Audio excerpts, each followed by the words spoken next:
Hi hello friends, welcome to MST academy. இன்னைக்கு நம்ம என்ன பார்க்க போறோம்னா 7th தமிழ் பார்க்க போறோம். 7th தமிழ்ல செகண்ட் டேர்ம் பார்க்க போறோம். ஏற்கனவே நம்ம 6th நம்ம போட்டிருக்கோம். அடுத்து 7th நம்ம செகண்ட் டேர்ம் பார்க்குறோம். ஃபர்ஸ்ட் டேர்மும் நம்ம அப்லோட் பண்ணியிருக்கோம். டிஸ்கிரிப்ஷன்ல இருக்கு, நீங்க செக் பண்ணி பாருங்க. அதை பார்த்துட்டு இங்க வந்தீங்கன்னா உங்களுக்கு ஒரு கண்டினியூஸ் கிடைக்கும். சரிங்களா? நம்ம இதுல என்ன பார்க்கறோம்னா இலக்கணம் தான் தனியா பார்க்கணும். சரிங்களா? 7th இப்போ 6th எடுத்துக்கிட்டோம்னா 6th இருக்கக்கூடிய இலக்கணங்கள் மட்டும் தனியா போட்டிருக்கோம். 7th இருக்கக்கூடிய இலக்கணங்கள் நம்ம தனியா போட்டுருக்கோம். ஓகேவா? இப்ப 7th பொறுத்த வரைக்கும் இலக்கணத்துல என்ன இருக்கு அப்படின்னு பாத்தீங்கன்னா இலக்கிய வகை சொற்கள் அப்படின்னு இருக்கு. இலக்கிய வகை சொற்கள், இலக்கிய வகை சொற்கள். அடுத்து ஓரெழுத்து ஒரு மொழி, பகுபதம், பகாபதம், அடுத்து தொழில் பெயர். இது 3 இலக்கணங்கள். இந்த 3 டாபிக்ல உள்ள இலக்கணங்கள் தான் நம்ம பார்க்க போறோம். சரிங்களா? ஃபர்ஸ்ட் நம்ம என்ன பார்க்கலாம்னா ஃபர்ஸ்ட் டேர்ம்ல இருக்கக்கூடிய இலக்கணங்கள் பார்க்கலாம். என்ன இலக்கணம் இருக்கு அப்படின்னு சொல்லி நம்ம பார்க்கலாம். இலக்கிய வகை சொற்கள், அதாவது 7th செகண்ட் டேர்ம்ல இருக்கக்கூடிய இலக்கணம் நம்ம பார்க்க போறோம். அது என்ன டாபிக்ல இருக்குன்னா இலக்கிய வகை சொற்கள் அப்படிங்கிற டாபிக்ல இருக்கு. இப்ப இலக்கிய வகை சொற்கள் அப்படின்னா என்ன அப்படின்னு பார்க்கிறோம். இலக்கிய வகை சொற்கள் பூ, வா, அறம், புத்தகம். இச்சொற்களை பாருங்க. இதுல முதல் 2 சொற்கள் மட்டும்தான் ஓரெழுத்து அப்படின்ற ஒரு எழுத்தை மட்டும்தான் கொண்டிருக்கு. இப்ப பூ, வா, பூ, பூ, வா, இது ரெண்டுமே ஓரெழுத்தை கொண்டது அப்படின்னு சொல்லியிருக்காங்க. அடுத்த 2 சொற்களுமே 3, 4 எழுத்துக்களை கொண்டதா இருக்கு. இவை அனைத்துமே என்ன சொல்லுது? பொருள் தருது அப்படின்னு சொல்லியிருக்காங்க. ஒரு எழுத்தா இருந்தாலும் பொருள் தருது, 2, 3 எழுத்தா இருந்தாலும் பொருள் தருது அப்படின்னாங்க. இவ்வாறு ஒரு எழுத்து தனித்தும் ஒன்றிற்கும் மேற்பட்ட எழுத்துக்கள் தொடர்ந்தும் பொருள் தருவது சொல் எனப்படும். சொல் அப்படிங்கிறது மொழி, பதம், கிளவி அப்படின்னு சொல்லிட்டு 3ஆ பிரிக்கலாம். அதாவது 3 பேர் இருக்கு அதுக்கு.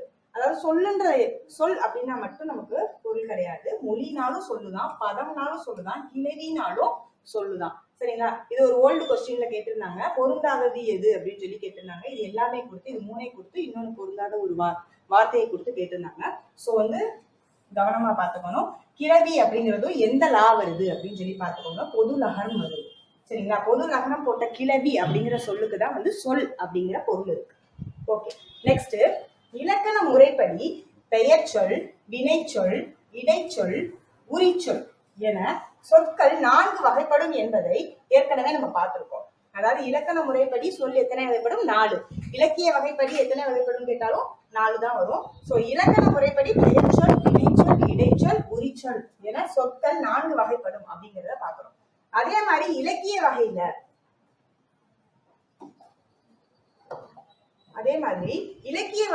சொற்களை எப்படி பிரிக்கிறோம் அப்படின்னு சொன்னோம்னா இயற்சொல், திரிசொல், திசைச்சொல், வடச்சொல் என 4 வகையாக பிரிக்கலாம் அப்படின்னு சொல்லியிருக்காங்க. ஒண்ணுமே இல்லப்பா. இப்ப சொல் அப்படிங்கறத பொறுத்த வரைக்கும் இலக்கண வகை சொற்கள், இலக்கிய வகை சொற்கள் அப்படின்னு சொல்லிட்டு 2ஆ பிரிக்கிறோம். இலக்கண வகை சொற்கள் 4 வகைப்படும், இலக்கிய வகை சொற்கள் 4 வகைப்படும். அப்ப இலக்கண வகை சொற்கள் என்னென்ன அப்படின்னு கேட்டோம்னா பெயர், வினை, இடை, உரி. அப்ப இலக்கிய வகை சொற்கள் என்னென்ன அப்படின்னு கேட்டீங்கன்னா இயற்சொல், திரிசொல், திசைச்சொல், வடசொல். இது 4மே இலக்கிய வகை சொற்கள் அப்படின்னு சொல்றோம். சரிங்களா? இப்ப அடுத்து என்ன பாக்குறோம்னா இயற்சொல் அப்படின்னா என்னன்னு பார்க்க போறோம். ஓகேவா? இந்த டாபிக்ல நம்ம இலக்கிய வகை சொற்கள்ல இருக்கக்கூடிய 4 வகையான சொல்லுல ஃபர்ஸ்ட் நம்ம என்ன பாக்குறோம்னா இயற்சொல் அப்படின்னா என்னன்னு பாக்குறோம். ஓகே, இயற்சொல்னா என்ன? கடல், கப்பல், எழுதினான், படித்தான் ஆகிய சொற்கள்ல இந்த எழுத்துக்கள், இந்த சொற்கள் எல்லாமே இயல்பாகவே எளிதில் விளங்குது. சோ எளிதில் பொருள் விளங்கும் வகையில் அமைந்துள்ள சொற்கள் தான் இயற்சொற்கள் அப்படின்னு சொல்றாங்க. இயற்சொல் 4 வகையா பிரிக்கிறாங்க. அதாவது இலக்கிய வகை சொற்களை 4 வகையா பிரிக்கிறாங்க. அதுல இருக்கக்கூடிய இயற்சொல்ல 4 வகையா பிரிக்கிறாங்க. அதுதான் பெயர் இயற்சொல், வினை இயற்சொல், இடை இயற்சொல், உரி இயற்சொல் அப்படின்னு சொல்றாங்க. சரிங்களா?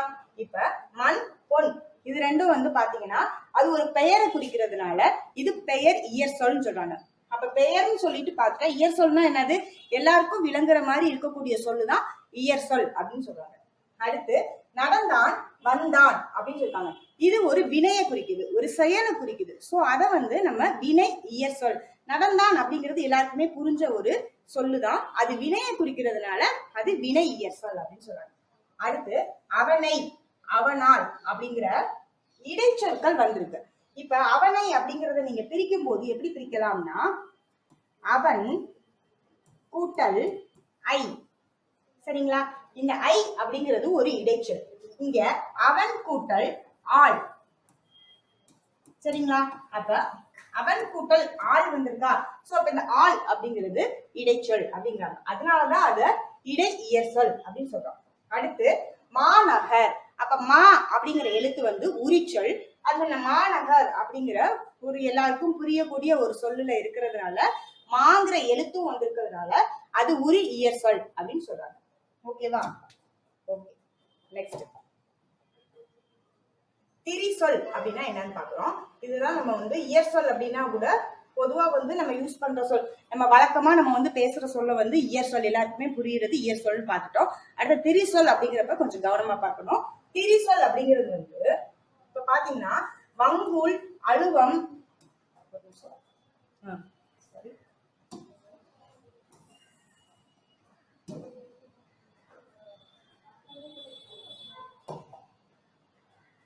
அதாவது வங்குல், அதாவது இந்த கண்டக்ட் மார்க் எடுத்துட்டோம்னா அது மூவ் பண்ண மாட்டேங்குது. அது மட்டும் கொஞ்சம் அட்ஜஸ்ட் பண்ணிக்கோங்க.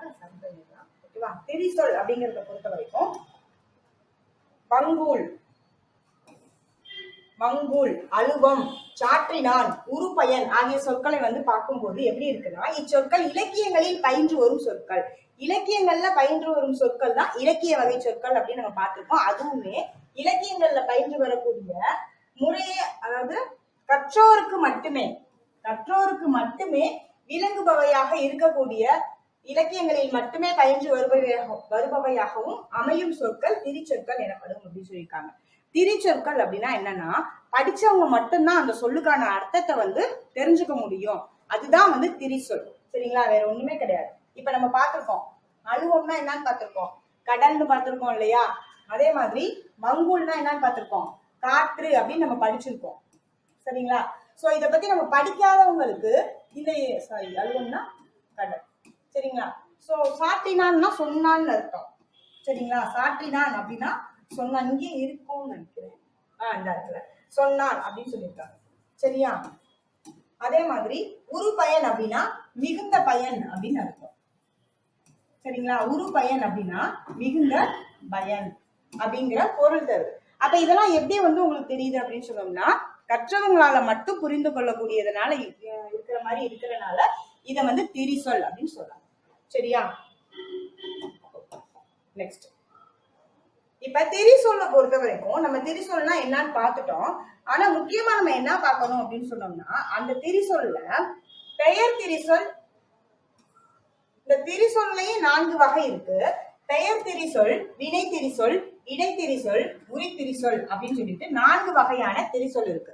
ஏற்கனவே இயற் சொல்லையும் அதே மாதிரிதான் பார்த்தோம், திரிசொல்லையும் அதே மாதிரிதான் பாக்குறோம்.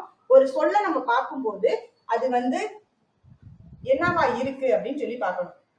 அது பெயர் சொல்லா திரிசொல்லா அப்படின்னு பார்க்கணும். அது வந்து திரிசொல். ஏன்னா நம்ம அழுவம், பங்கம் அப்படின்றது என்னன்னு பார்த்திருக்கோம், கற்றவர்களால மட்டும்தான் புரிந்து கொள்ள முடியும் அப்படின்னு பார்த்திருக்கோம். சோ அழுவம், மங்கம் அப்படிங்கிறது வந்து ஒரு பெயரை குறிக்கக்கூடிய திரிசொல்லாக இருக்கு அப்படின்னு பார்க்கணும். அடுத்து இயம்பினான், பயின்றாள், இது வந்து வினை திரிசொல் அப்படின்னு சொல்றாங்க. வினை அப்படின்னா என்னது, ஒரு செயலை குறிக்குது. செயலை குறிக்கிறதுனால இது வினைன்னு சொல்றோம். இது கற்றவர்களுக்கு மட்டும் புரியறதுனால திரிசொல்னு சொல்றோம். சோ வினை திரிசொல். சரிங்களா? அடுத்து அன்ன மான, இது வந்து இடைத்திரிச்சொல். அன்ன மான அப்படிங்கிறது ஒரு இடைச்சொற்கள். சோ இடைச்சொற்களால இருக்கக்கூடிய ஒரு திரிசொல் தான் அன்ன மான. இப்ப கூர் களின்னு பாக்குறோம். கூர் களி அப்படிங்கிறது உரி திரிசொல் அப்படின்னு பாத்துக்கோம். இப்ப எப்படி பெயர் சொல்ல வந்து மாநகர் அப்படின்னு பார்த்தோமா, அப்ப மாநகர் அப்படிங்கிறது வந்து பெயர் உரி, அதாவது பெயர் சொல்லுதான். பெயர் சொல்ல என்னது, அதாவது மாநகர் அப்படிங்கிறது என்ன பார்த்திருக்கோம், உரி இயற் சொல் அப்படின்னு பார்த்திருக்கோமா? உரி இயற் சொல் அப்படின்னு பார்த்திருக்கோம்.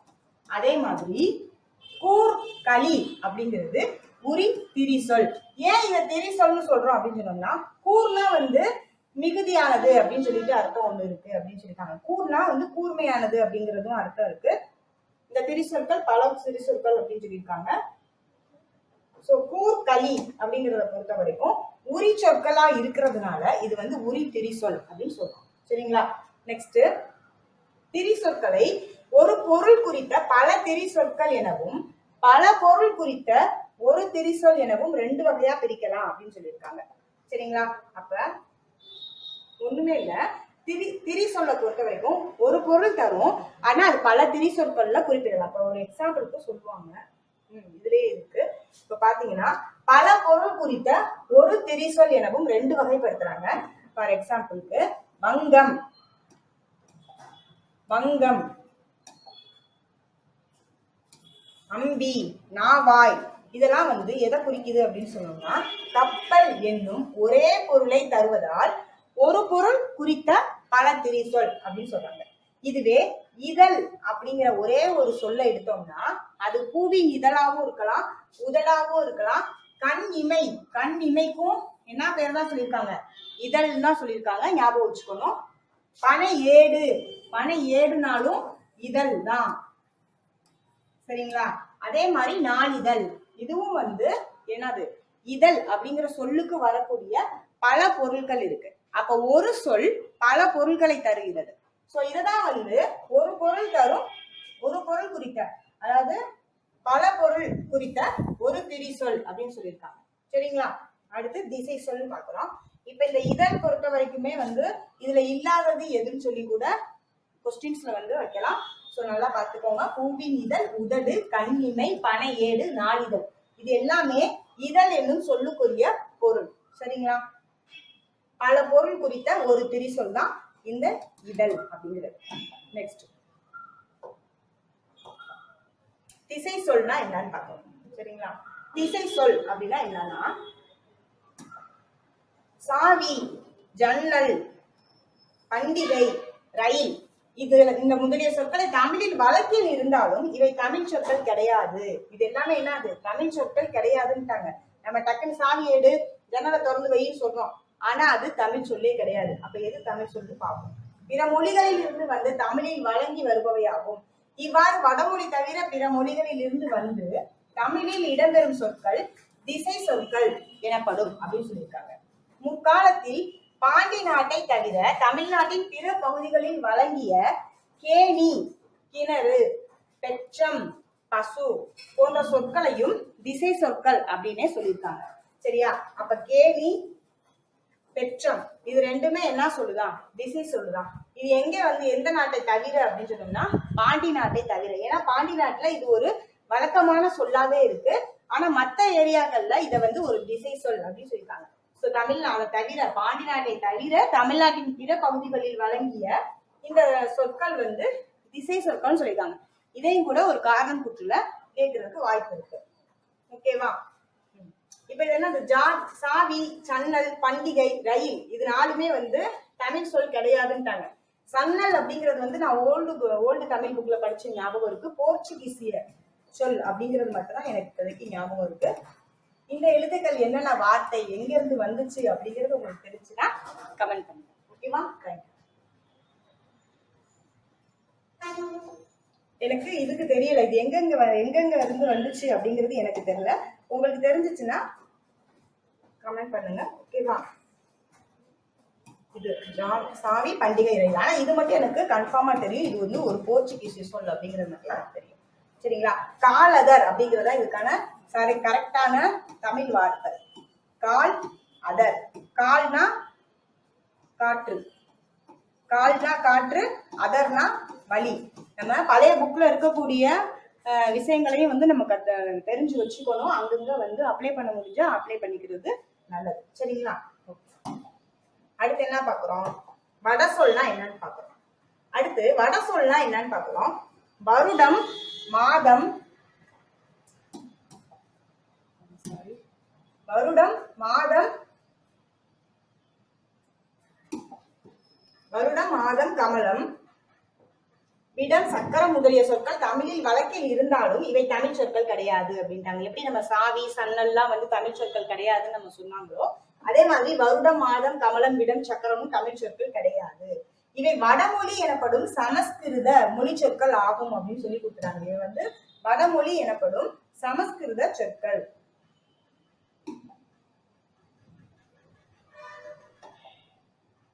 சாரி, வடமொழி எனப்படும் சமஸ்கிருத சொற்கள் அப்படின்னு சொல்லியிருக்காங்க. வடமொழி எனப்படும் சமஸ்கிருத சொற்கள். இவ்வாறு வடமொழியிலிருந்து வந்து தமிழில் இடம்பெறும் சொற்கள் வட சொற்கள் எனப்படும் அப்படின்னு சொல்லியிருக்காங்க. ஓகேவா? இப்ப வட சொற்களை தற்சமம் தற்பவம் ரெண்டு வகையா பிரிக்கிறாங்க. ஒண்ணு தற்சமம், இன்னொன்னு தற்பவம் அப்படிங்கிறாங்க.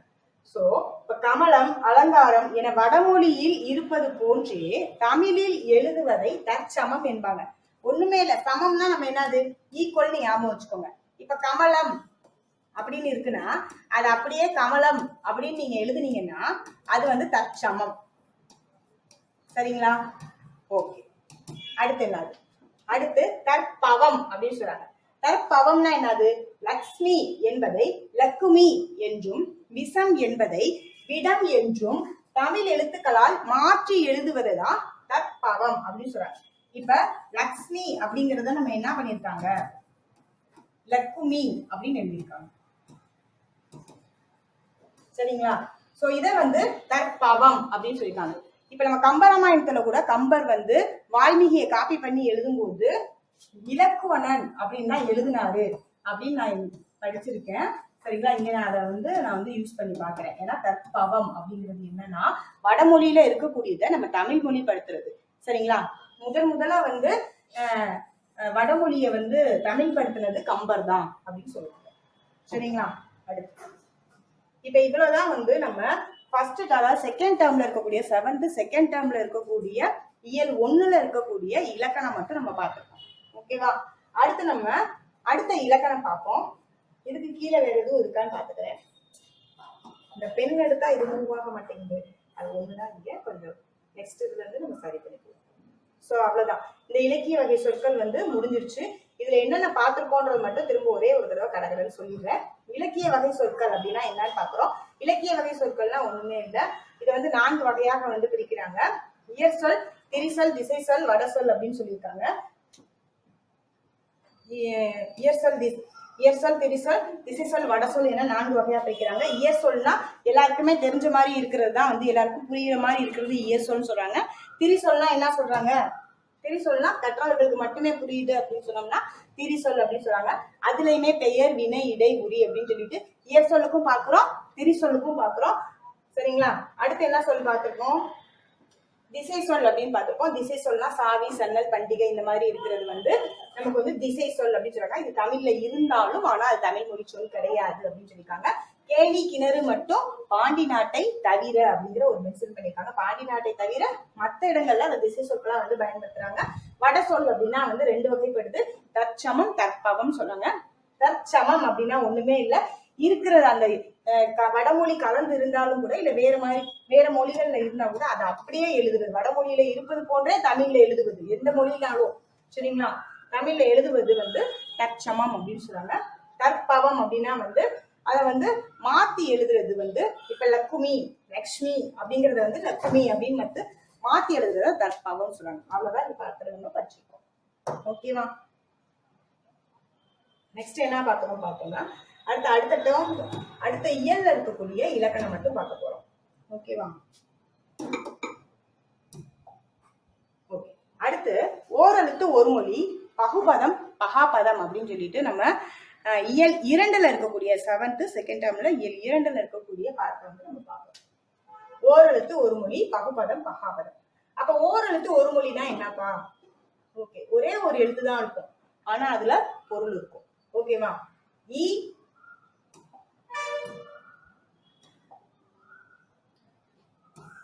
பூ, கை ஆகிய எழுத வந்து பாத்தீங்கன்னா இவை ஒவ்வொன்றுக்குமே பொருள் இருக்கு. ஒரு எழுத்தே பொருள் தரும் சொல்லாக அமைவதுதான் ஓரெழுத்து ஒரு மொழி அப்படின்னு சொல்லியிருக்காங்க.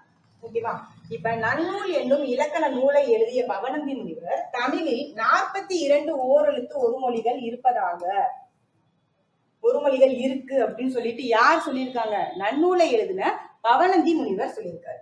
இவற்றில் நோ, து ஆகிய 2 சொற்களை தவிர ஏனைய 40 சொற்களும் நெடில் எழுத்துக்கள்.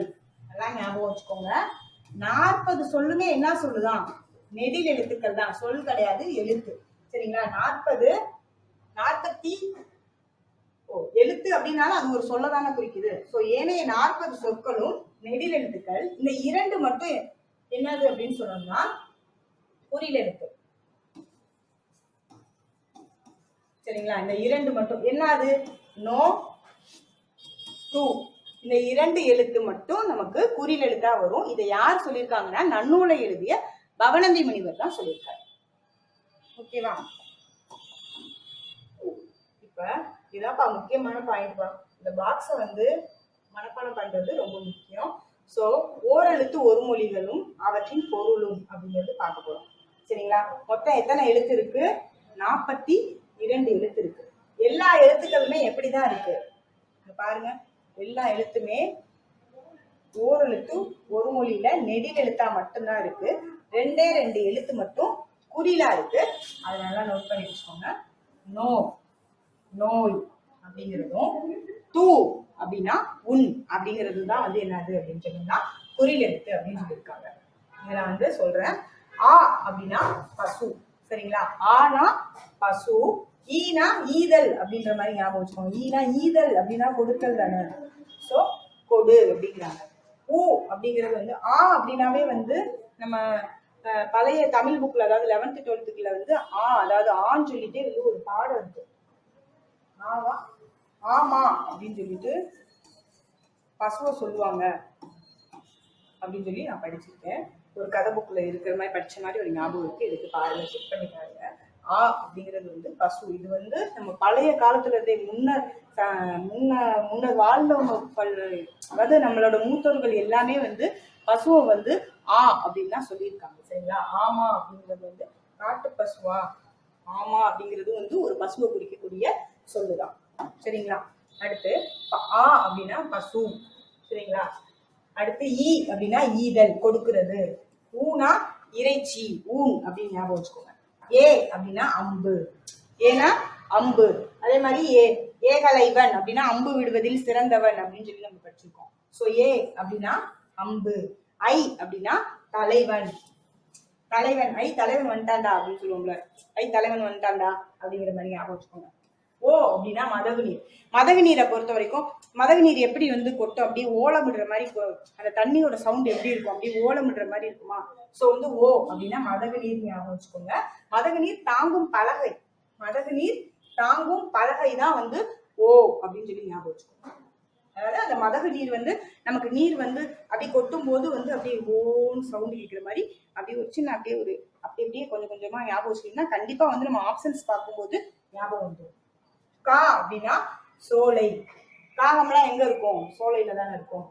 கூ பூமி. கூ அப்படின்னா பூமி. பூமியில எல்லாமே கூட்டமா தானே இருக்கும். அப்ப கூ அப்படின்னா பூமின்னு வச்சுக்கோங்க. கை ஒழுக்கம். இப்ப நம்ம வேலைக்கே போயிட்டாலும் நம்ம கை சுத்தமா இருக்கணும், லஞ்சம் வாங்கக்கூடாது அப்படின்னு சொல்லிட்டு ஒழுக்கமா இருக்கணும் அப்படிங்கிற மாதிரி ஞாபகம் வச்சுக்கோங்க. சரியா? அடுத்து கோ அப்படின்னா அரசன். நம்ம அடிக்கடி பாக்குற தமிழ் வார்த்தை. சா அப்படின்னா சாதல், இறந்து போ. சி இகழ்ச்சியா சொல்றது, சி அப்படின்னு. சே அப்படின்னா உயர்வு. சரிங்களா? சேனா உயர்வு அப்படின்னு சொல்லிருக்காங்க. சீனா இகழ்ச்சியாம். அப்ப சேனா மட்டும் சேனா உயர்வுப்பா, சீனா தான் இகழ்ச்சி, சேனா உயர்வு அப்படின்னு ஞாபகம். சோ அப்படின்னா மதில். இப்ப சோர்ந்து வருது அப்படின்னு சொல்லிட்டோம்னா போய் குட்டி சோத்துல எல்லாம் போய் பசங்க எல்லாம் போய் உட்காந்து டாப் அடிப்பீங்க இல்லையா. சோ அப்படின்னா சோர்வா இருக்கும்போது நீங்க போய் மதில்ல போய் உட்காந்துருக்கீங்க அப்படின்னு சொல்லி ஞாபகம். தா அப்படின்னா கொடு. தானா கொடு. சோனா மதில். பெண்களுக்கு பாத்தீங்கன்னா நாங்க என்ன பண்ணுவோம், சோர்வா இருந்துச்சுன்னா போய் மதில்னா சுவர்ல போய் சாஞ்சிட்டு யோசிச்சுட்டு இருப்போம். சோ அப்படின்னா மதில் ஞாபகம் வச்சுக்கோங்க. தானா கொடு. தான் கொடு. தீ அப்படின்னு நெருப்பு போட்டுருவோம். தூய்மை முதல் வந்துருச்சு, போட்டுருவோமா. தேனா கடவுள். நம்ம குறில் எழுத்து தே வராது. சரிங்களா? அப்ப தெய்வம் ஞாபகம் வச்சுக்கோங்க. குறில் எழுத்துல 2 எழுத்து தான் வரும் சொல்லி பார்த்துருக்கோம்.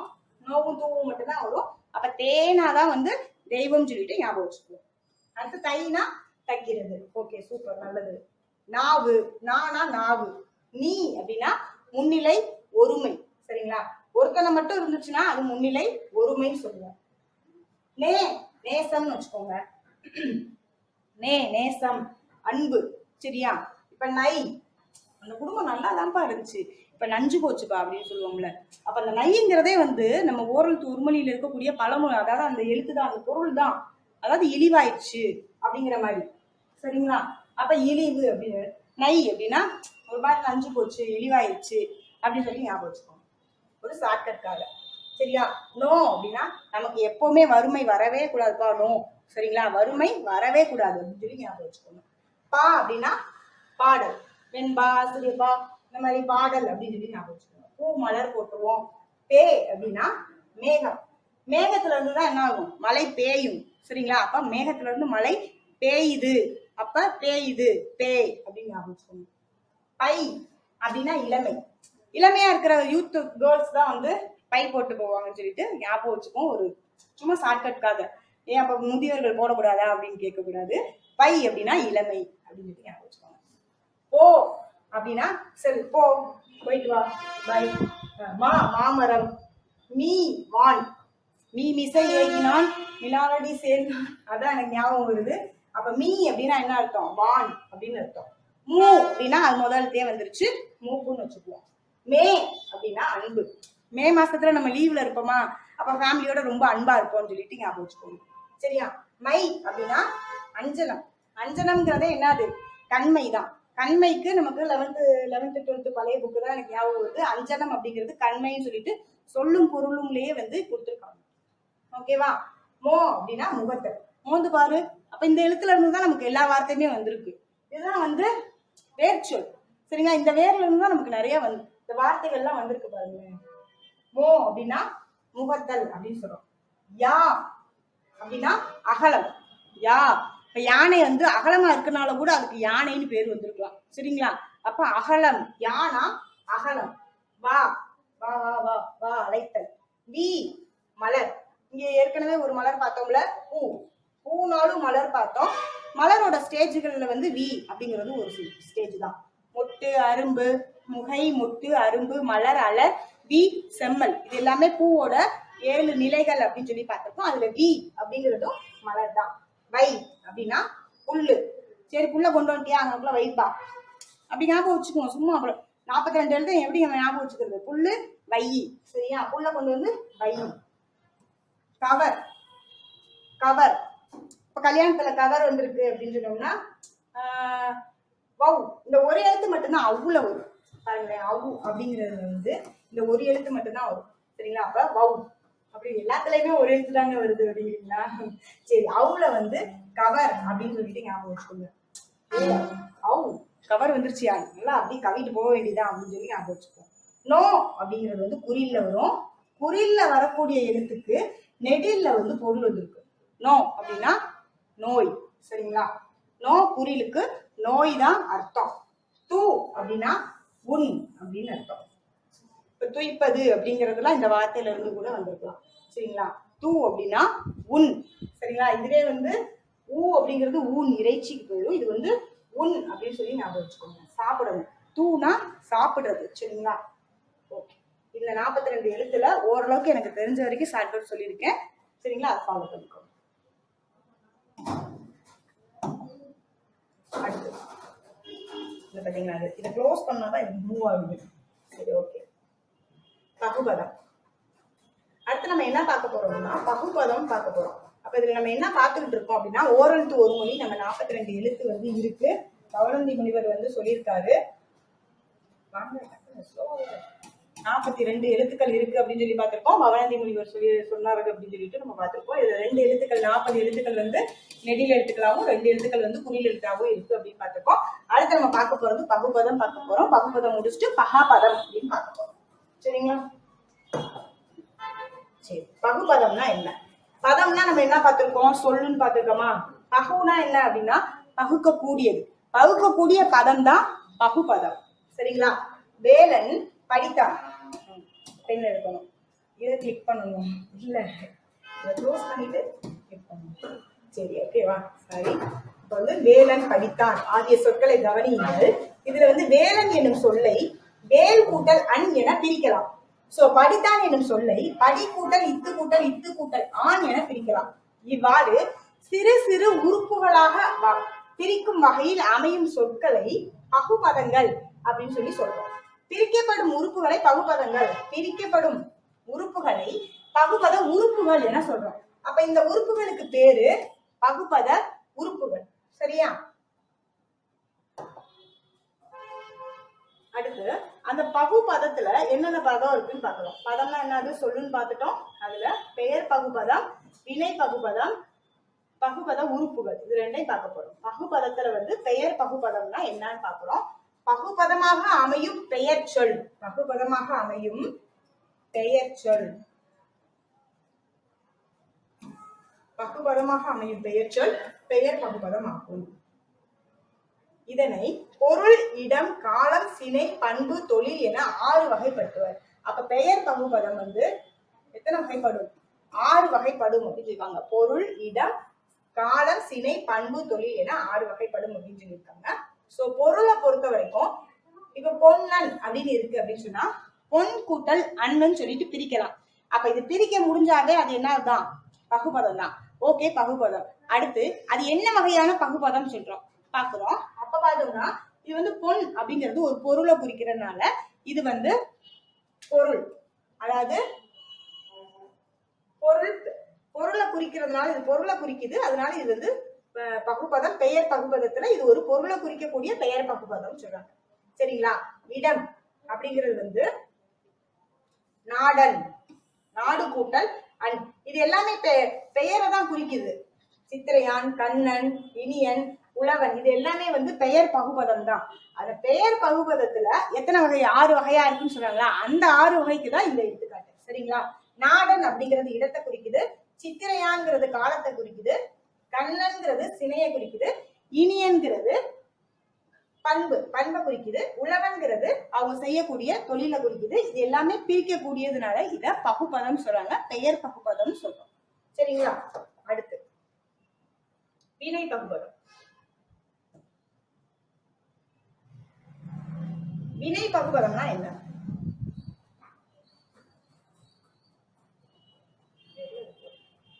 வினை பகுபதம் அப்படிங்கறத நம்ம பார்க்க போறோம். வினைதான் என்ன? செயல். சரிங்களா? செயலை குறிக்கக்கூடிய பகுக்கக்கூடிய சொல்லுதான் வினை பகுபதம் அப்படின்னு சொல்றோம். ஓகேவா? பகுபதமாக அமையும் வினைச்சொல் வினை பகுபதம் ஆகும். பகுபதமாக அமையக்கூடிய ஒரு வினைச்சொல். இப்ப உண்கின்றான் அப்படின்னு இருக்கு. அப்ப உன் அப்படிங்கிறது ஒரு வினை. கின்று கூட்டல் ஆண் அப்படிங்கிறது பகுபத உறுப்புகளா வந்து பிரிச்சிருக்கோம். இது பகுபத வினையை குறிக்குது. ஓகேவா? அப்ப பகுபத உறுப்புகள்னா என்ன அப்படின்னு சொல்லிட்டு பாத்துருவோம். பகுபத உறுப்புகள் 6 வகைப்படும். இப்ப பகுபதத்தை பொறுத்த வரைக்கும் 2 பகுபதமா பார்த்திருக்கோம். ஒண்ணு பெயர் பகுபதம், இன்னொன்னு வினை பகுபதம் பார்த்திருக்கோம். அடுத்து நம்ம பார்க்க போறது பகுபத உறுப்புகள். பகுபத உறுப்புகள் 6 வகைப்படும் அப்படின்னு சொல்லியிருக்காங்க. அவை என்னென்னு பார்த்தோம்னா பகுதி, விகுதி, இடைநிலை, சந்தி, சாரியை, விகாரம் ஆகியவை. இது எல்லாமே வந்து பகுபத உறுப்புகள் அப்படின்னு சொல்றோம். அப்ப பகுபதத்தின் முதலில் அமைந்து முதன்மையான பொருளை தருவது பகுதி ஆகும். இது கட்டளையாகவே அமையும். காரணம் கூற்றுல கேட்கலாம். இது எப்படி இருக்கும்? கட்டளையாதான் இருக்கும். இதே மாதிரி ஒரு கண்டிஷன் நம்ம வந்து இலக்கண குறிப்புல பார்க்கும்போது வேர்ச்சொல் பார்ப்போம். இப்ப நடந்தான் அப்படின்னு இருக்கு அப்படின்னு சொன்னோம்னா இப்ப நட அப்படிங்கிறது தான் பகுதி. இதே நடதான் வேர்ச்சொல். சரிங்களா?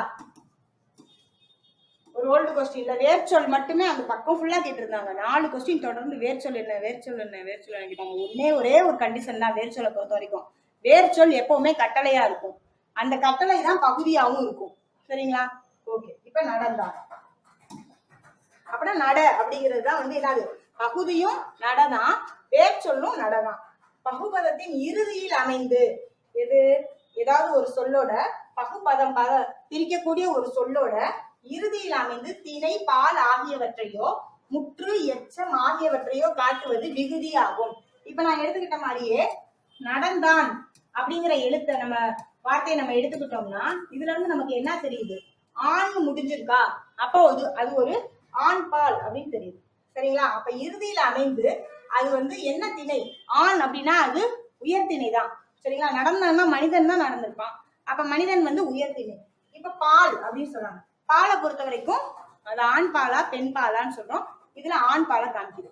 சோ இப்ப இந்த ஆண் அப்படிங்கிற விகுதி, ஆண் அப்படிங்கிறதா என்னதுன்னா விகுதி. இந்த விகுதி வந்து திணை பால் ஆகியவற்றை காட்டும். ஆகியவற்றையோ முற்று எச்சம், இது வினை முற்றா வினை எச்சமா அப்படிங்கிறத காமிக்கிறதும் வந்து நமக்கு விகுதி தான். அடுத்து பகுபதத்தின் இடையில் அமைந்து, பகுபதத்தோட இடையில் அமைந்து காலம் அல்லது எதிர்மறையை காட்டுவது இடைநிலை எனப்படும் அப்படின்னு சொல்லியிருக்காங்க. காலம் காட்டுவது என்ன? அனைத்துமே இடைநிலை தான். நல்லா ஞாபகம் வச்சுக்கோங்க. காலம் காட்டக்கூடிய எழுத்து இடைநிலை. சரிங்களா? இப்ப நடந்தான் அப்படின்னு இருக்கு. அப்ப இந்த இந்து அப்படிங்கிறது வந்து இறந்த காலம். சரிங்களா? அப்ப இறந்த காலத்துக்கு வந்து நட கூட்டல் நடந்தான், இந்து கூட்டல் இத்து கூட்டல் ஆண் அப்படின்னு சொல்லி வரும். சரிங்களா? சோ அப்ப இதை பிரிக்கும் போது பகுபத உறுப்புகளை எப்படி பிரிக்கணுங்கிறப்ப நம்ம முறையா வந்து நம்ம பார்ப்போம். இது வந்து எனக்கு ஒரு இதுலதான் இருக்கு. சோ அதை வந்து நம்ம ஸ்கிப் பண்ணிட்டு நடந்தான்ற இருக்கக்கூடிய காலத்தை காட்டக்கூடிய அல்லது எதிர்மறையை காட்டக்கூடியது இடைநிலை அப்படின்னு சொல்றாங்க. சரியா? அடுத்து பெரும்பாலும் பகுதிக்கும் இடைநிலைக்கும், இப்ப பகுதி இருக்கு, இங்க விகுதி இருக்கு. சரிங்களா? அப்ப பகுதிக்கும் இங்க இடைநிலை இருக்குன்னு வச்சுக்கோங்க. சரியா? இது நல்லா ஞாபகம் வச்சுக்கோங்க. இது எப்பவுமே யூஸ் ஆகும். பகுதி, இடைநிலை, விகுதி ஒரு வார்த்தையில இருக்குன்னு சொல்லி ஒரு ஃபார் எக்ஸாம்பிளுக்கு இது பகுதின்னு வச்சுக்கோங்க. அதாவது ஒரு வார்த்தை எடுத்துட்டு இப்ப பகுபதத்தின் இடையில் அமைந்து காலம் இல்ல, பெரும்பாலும் பகுதிக்கும் இடைநிலைக்கும் இடையே இடம்பெறும் மெய்யெழுத்து சந்தி எனப்படும். பகுதி இருக்கு, இடைநிலை இருக்கு. இப்ப இது ரெண்டுக்கும் இடையில இருக்கக்கூடியதுதான் சந்தி. இந்த சாட்டை எப்பவுமே மைண்ட்ல வச்சுக்கோங்க. அடுத்து பெரும்பாலும் இடைநிலைக்கும் விகுதிக்கும், அதாவது இடைநிலைக்கும் விகுதிக்கும் இடையில இருக்கக்கூடிய அசை சொல் சாரியை எனப்படும். சரியா? ஓகேவா? ஒரு சொல் இருக்குன்னா அந்த சொல்லோட பகுதிக்கும் இடைநிலைக்கும் இடையில இருக்கக்கூடியது சந்தி. இதுவே இடைநிலைக்கும் விகாரத்துக்கும் இடையில இருக்கக்கூடியது சாரியை அப்படின்னு சொல்றாங்க. சரியா? நெக்ஸ்ட் சாரியை வரைக்கும் நம்ம பார்த்திருக்கோம். அடுத்து பகுதி எங்கேயே எக்ஸாம்பிள் கொடுத்துட்டாங்க. ஸோ நல்லது. ஏன்னா நம்ம கான்செப்டா அந்த நம்ம ஸ்கிரீன்ல கண்ணுல பார்க்கும்போதுதான் நமக்கு வந்து நல்லா நிற்கும், மைண்ட்லயே நிற்கும். நானும் அது ஒரு கான்பிடென்ட்டாகவும் சொல்ல முடியும். ஸோ பகுதி, விகுதி, சந்தி, இடைநிலை முதலியவற்றில் ஏற்படும் மாற்றம் விகாரம் எனப்படும். ஃபார் எக்ஸாம்பிளுக்கு வந்தனன் அப்படின்னு இருக்கு. அப்ப வந்தனன் அப்படிங்கறத எப்படி பிரிக்கிறாங்க அப்படின்னா வா, அது வா அப்படிங்கிறது தான் வா அப்படி. ஏன்னா எப்பவுமே பகுதி எப்படி இருக்கும்? கட்டளையா தான் இருக்கும்னு பார்த்திருக்கோம். இத் அப்படிங்கிறது இந்துனா இருக்கு. இத்து அன் கூட்டல் அன் அப்படின்னு சொல்லியிருக்காங்க. அப்ப வா அப்படிங்கிறது பகுதி. இது வா என குறுகி ஒழிச்சிருக்கிறதுனால இது ஒரு விகாரம் அப்படின்னு சொல்லியிருக்காங்க. அதே மாதிரி இத் அப்படிங்கிறது சந்தி. இது இந்து என திரிந்து இருக்கிறதுனால இதை வந்து ஒரு விகாரம் சொல்றாங்க. அடுத்து இத் அப்படிங்கிறது இறந்த கால இடைநிலை. இதைதான் அங்க சொல்ல வந்தேன். இத்து, இட்டு, இரு, இன்னு இது எல்லாமே இறந்த கால இடைநிலை. இதை நான் எப்படி ஞாபகம் வச்சுக்கிட்டேன்னா, இப்ப இறந்தவங்களெல்லாம் சவப்பட்டியில தானே போட்டு மூடி வச்சிருப்பாங்க இல்லையா? அப்ப வந்து அந்த சவப்பட்டி வந்து அவன் தட்டுறான், அவன் இறந்து போயிட்டான் அதனால தட்டுறான் அப்படின்னு சொல்லி ஞாபகம் வச்சுருங்க. தட்டுறான், இது எனக்கு நிறைய இடத்துல கை கொடுத்துருக்கு. தட்டுறான் அப்படிங்கிற இடைநிலை வந்துச்சுன்னா அது இறந்த கால இடைநிலை. சரிங்களா? ஓகே. இப்ப அன் அப்படிங்கிறது வந்து சாரியை. அன் அதாவது இந்த அன்ங்கிறது சாரியை, இந்த அன்ங்கிறது வந்து ஆண்பால் வினை முற்று விகுதி. ஏன்னா இப்ப இந்த இடத்துல நம்ம என்ன பார்த்திருக்கோம்? பகுதி, விகுதி பாக்குறோமா? அப்ப பகுதிக்கும் விகுதிக்கும் இடையில என்னென்ன வந்திருக்கு? சாரியையும் வந்திருக்கு, இடைநிலையும் வந்திருக்கு. சரிங்களா? அப்ப இடைநிலை அப்படிங்கிறது என்னது? காலத்தை குறிச்சுச்சுனாவே அது என்னதுதான்?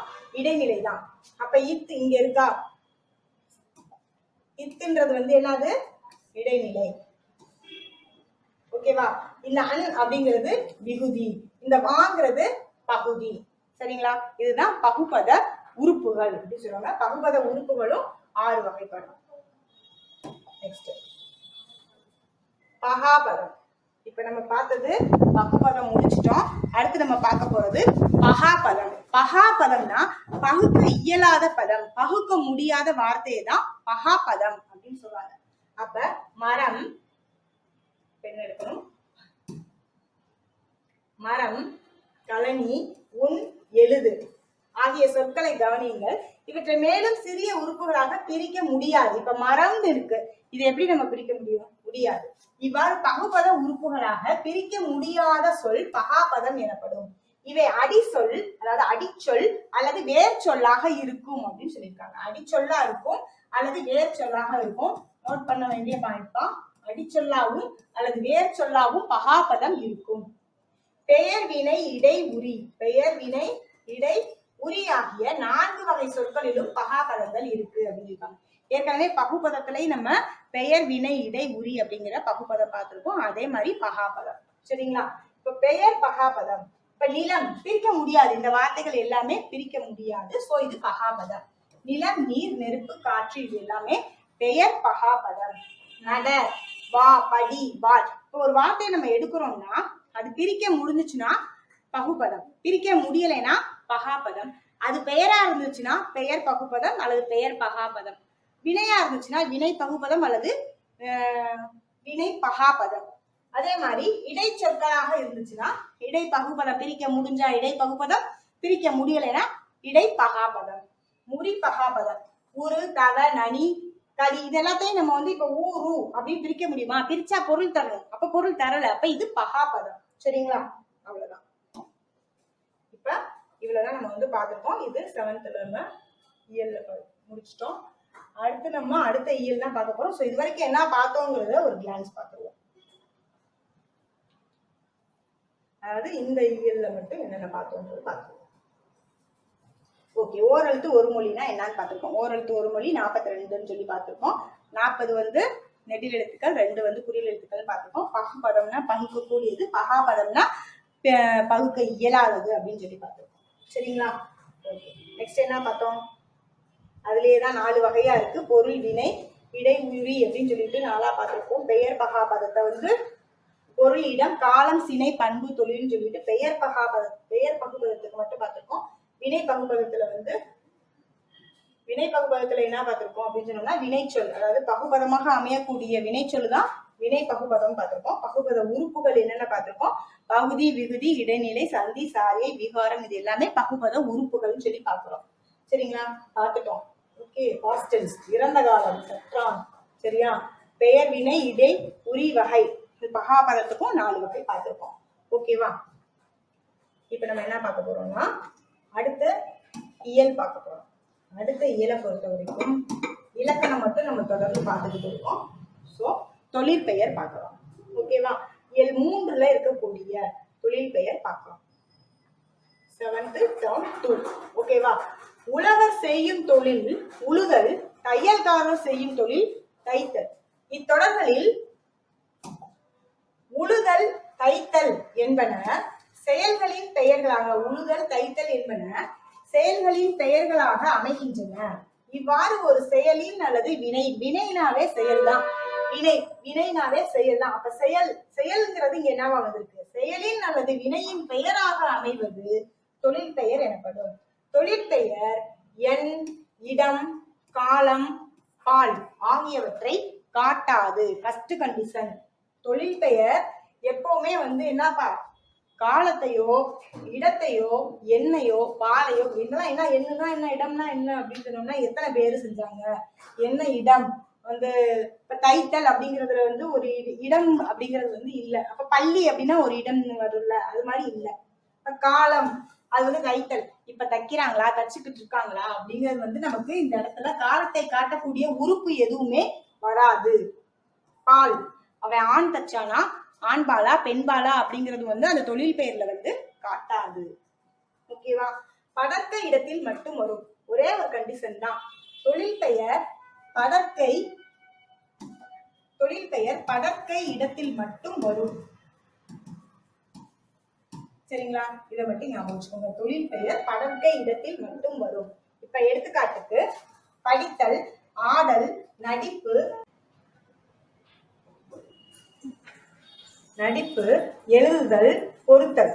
தொழில் பெயர் இது எல்லாமே வந்து மேல இருக்கக்கூடிய நம்ம தொழில் பெயர் பார்த்தோம் இல்லையா, அதுக்குரிய எடுத்துக்காட்டு தான் இங்க கொடுத்துருக்காங்க.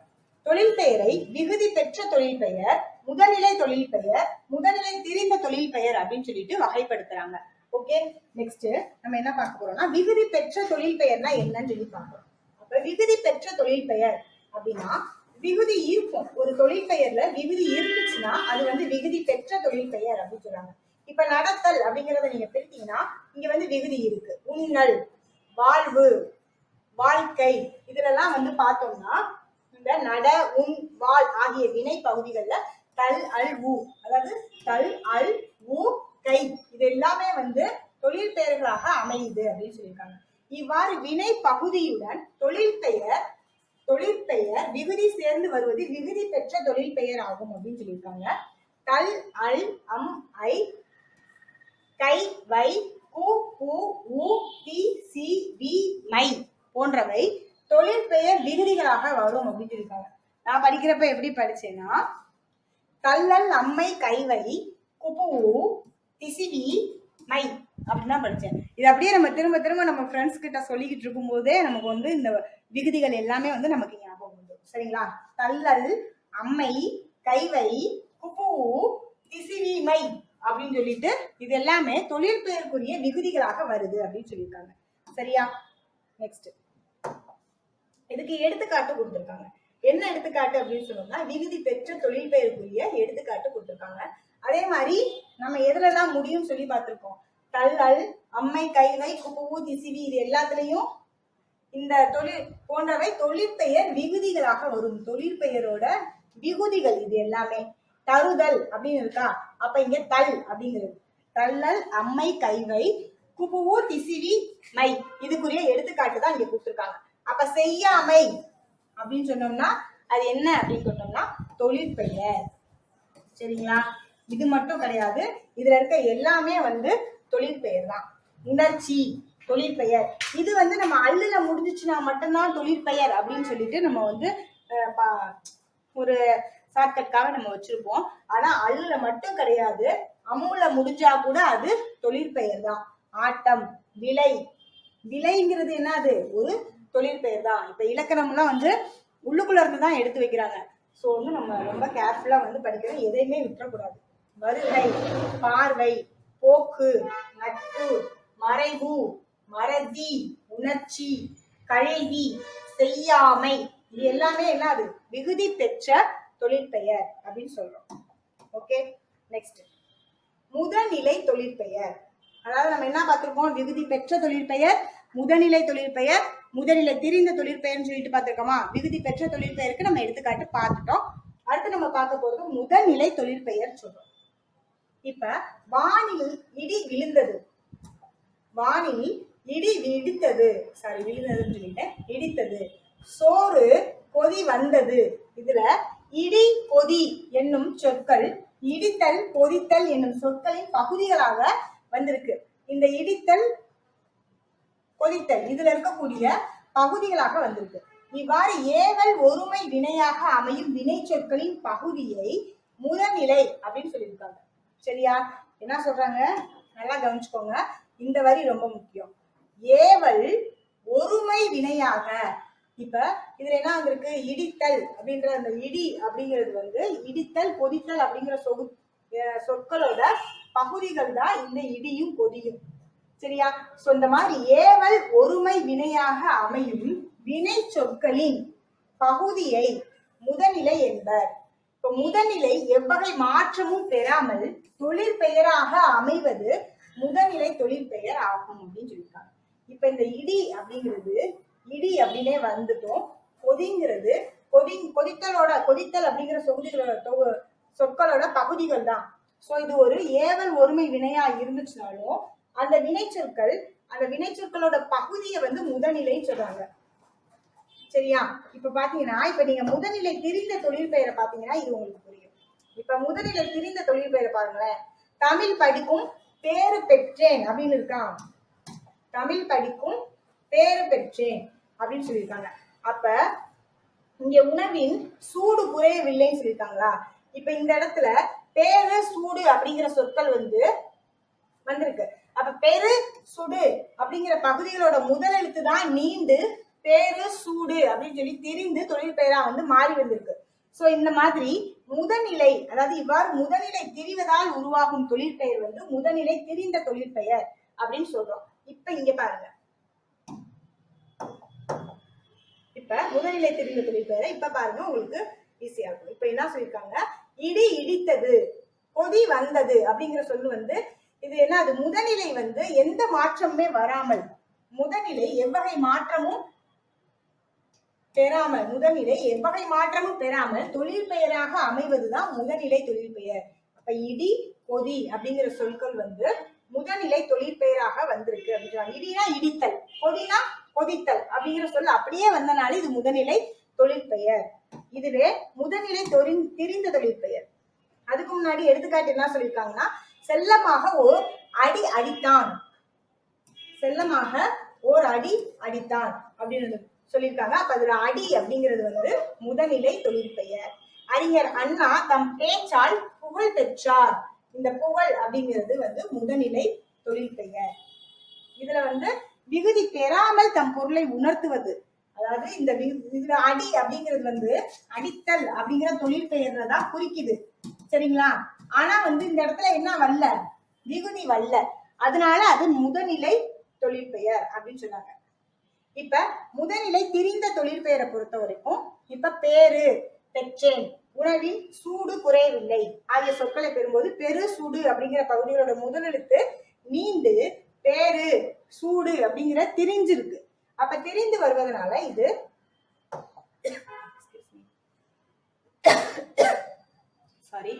முதநிலை திரிந்து வருது, பேரு சூடு அப்படின்னு வந்திருக்கு. அதனால இது முதநிலை திரிந்த தொழிற்பெயர் அப்படின்னு சொல்றாங்க. எடுத்துக்காட்டுக்கு விடு அப்படிங்கிறது வீடு அப்படிங்கிறதும், மின் அப்படிங்கிறது மீன் அப்படிங்கிறதும், கொள் அப்படின்றதா கோள் அப்படிங்கிறதும், உடன்படு அப்படிங்கிறது உடன்பாடு, இது எல்லாமே முதநிலை திரிந்த தொழிற்பெயருக்கு எடுத்துக்காட்டாக அமைஞ்சிருக்கு. சரிங்களா?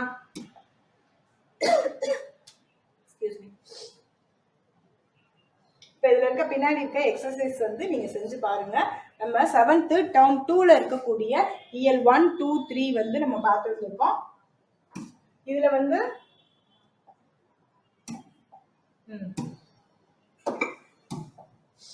வேற என்னென்ன பாக்குறோம் அப்படின்னு சொன்னோம்னா,